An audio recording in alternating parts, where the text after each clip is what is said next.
The Bulls with a 3-2 lead after snapping Utah's home win streak at 23 in a row. John Stockton controlling the opening tip, and Game 6 is underway.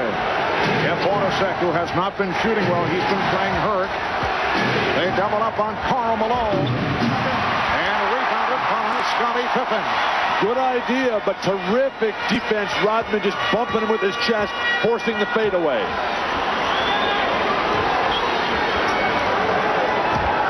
Hopper fires the three. And Osatag with the rebound and was pushed in the process.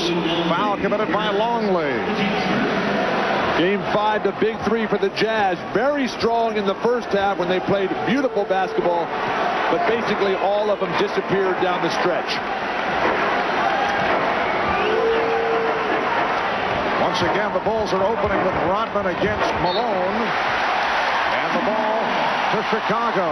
And that time, Karl Malone not even battling for inside position, just willing to take that little shove from Dennis Rodman, pushing him out at 17 feet. If he catches there, he's got to turn, face, and think drive.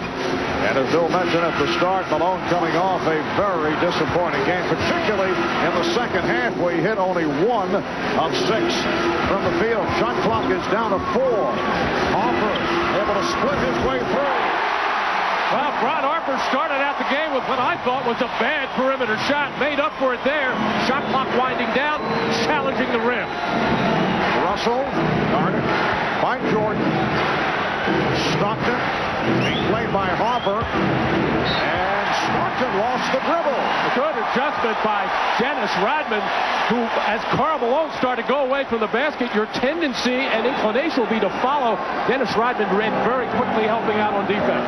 Stockton, 2 terrible turnovers to start this game.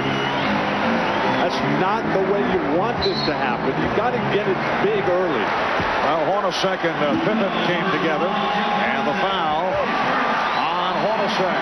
Jeff Hornacek has been bothered by recurring soreness in the right knee. He says it's just a little sore. He's had it iced down and said he's been bothered by the bruise from time to time. He's had 2 very poor shooting performances, though, last game, and then 2 games ago, 1 of 9. They double up on Pippen, who was able to recover and able to get the shot away. The air ball being handled by Ostertag.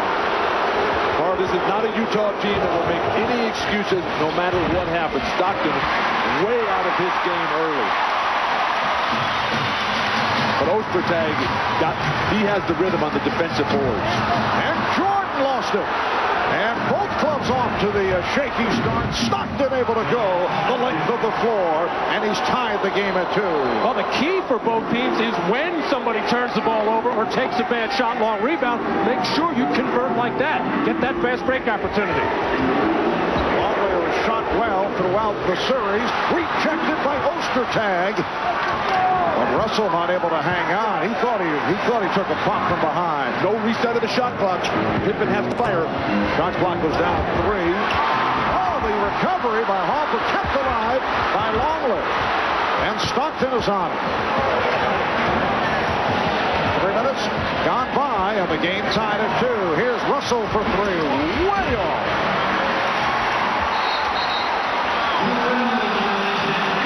Chicago starting slowly, and Utah is not taking advantage of that, man.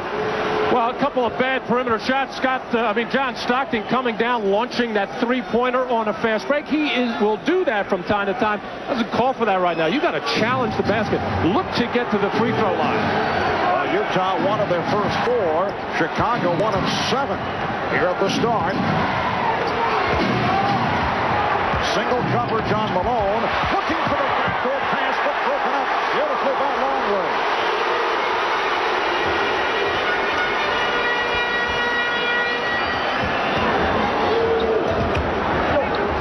Longley unable to handle that pass, and he should have. A good pass by Ron Harper, who is the sharpest player on the court early on.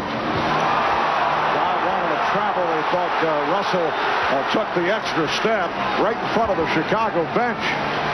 Hornacek fires and immediately looked over at Bennett Salvatore. He felt that he was fouled. Not much happening here at the start. Game is tied at 2. 4 minutes have been played. Rodman for 3. That's the kind of shot that Phil Jackson just abhors.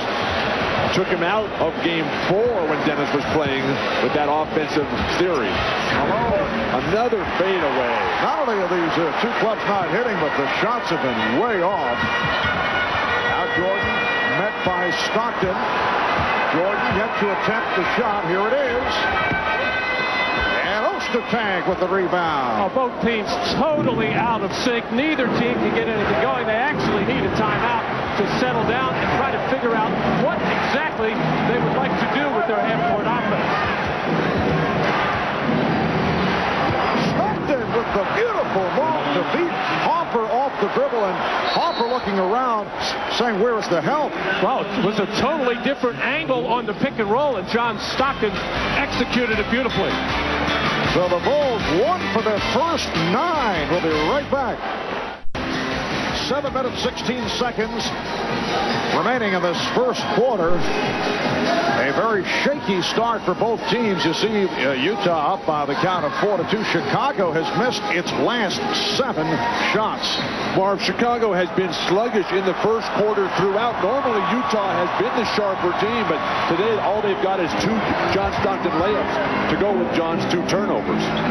Utah Jazz looking to tie the series, which would set up a 7th and final game here at the United Center on Sunday night. Pippen, yes.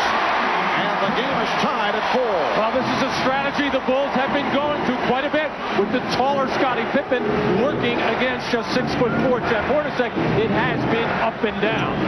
Malone with the outside shot, which has not been clicking.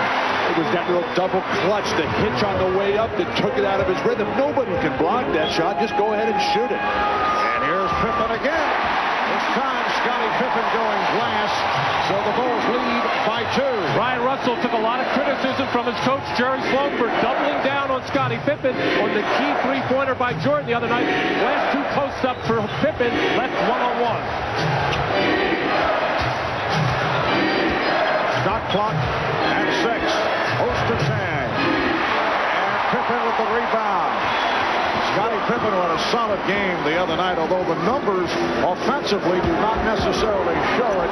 Longley spinning his way and rebounded by Russell.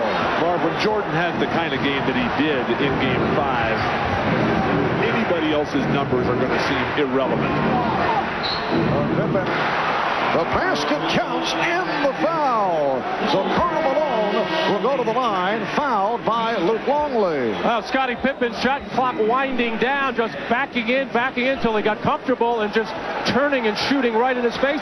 Coming down in transition once again, getting the size advantage over Hornacek, kissing nicely off the glass. Talking about the Pippen numbers the other night, 5 of 17, but did a lot of other things. Take a look at the percentage of the Bulls offense. You look at Michael Jordan and Scottie Pippen, regular season, then on for the playoffs.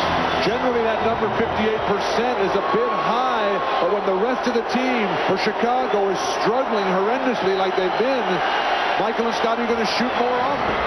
Ouch. Karl Malone. Draw iron, please. The game is tied at 6, and Brian Williams again has entered early. Luke Longley once again in early foul trouble, just picked up a second personal. Now Jordan trying to go to work on Russell, and he got it. Still pretty good defense by Brian Russell, thinking that Michael Jordan wants to penetrate, go to the basket. Backed off a little bit, going to see if he can make some perimeter shots. He got the first one. You can't play him any better than he did. Jordan just too good. Howard Isley has come on, replacing John Stockton. Malone with the move to draw the foul. Karl Malone headed back to the line. Well, Michael thinking drive, but Brian Russell backing up, daring Michael to take that shot. And so far in this series, Brian Russell has had a number of facials with that jump shot, but you'd rather see Michael make them from the perimeter before he gets some dunks at the basket. Brian Williams called on the foul. Here's Malone, who barely caught a piece of the rim on the first attempt.